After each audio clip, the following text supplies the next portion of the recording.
మీదట దేవతలెవరికీ సంతానము కలుగదు అని దేవతలందరినీ శపిస్తుంది. అందుకే అప్పటి నుంచి దేవతల సంఖ్య పెరగదు. కేవలం 33 కోట్ల మంది అంతే. అప్పుడు దేవతలందరి ప్రార్థన మీద హవ్యవాహనుడు ఆ శివతేజాన్ని తాను స్వీకరిస్తాడు. తీసుకోవడం అయితే తీసుకున్నాడు కాని, శివుని తేజస్సుని ధరించడం అంటే అంత తేలిక? అంతటా అగ్నిదేవుడు ఆ తేజస్సు యొక్క తాపాన్ని తట్టుకోలేకపోయాడు. అప్పుడు శివుని ఆజ్ఞ మేరకు, అగ్నిదేవుడు ఆ శివతేజస్సుని భూమాతలో ప్రవేశపెడతాడు. అంతటి తేజస్సుని భరించలేక భూమాత కూడా, వెళ్లి గంగామాతని ప్రార్థిస్తుంది. అప్పుడు గంగా అమ్మ వారు ఆ శివతేజాన్ని స్వీకరిస్తుంది.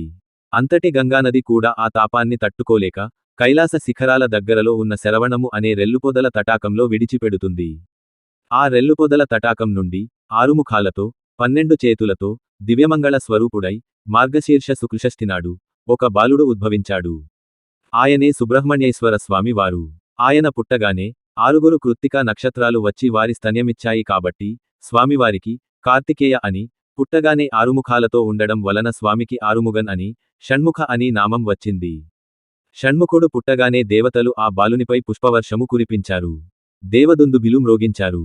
దేవతలందరూ పరమానందభరితులయ్యారు. దేవతలను రక్షించుటం కోసం శివుని నుండి, స్ఖలనమై వచ్చాడు కాబట్టి స్వామికి స్కంద అనే నామం వచ్చింది.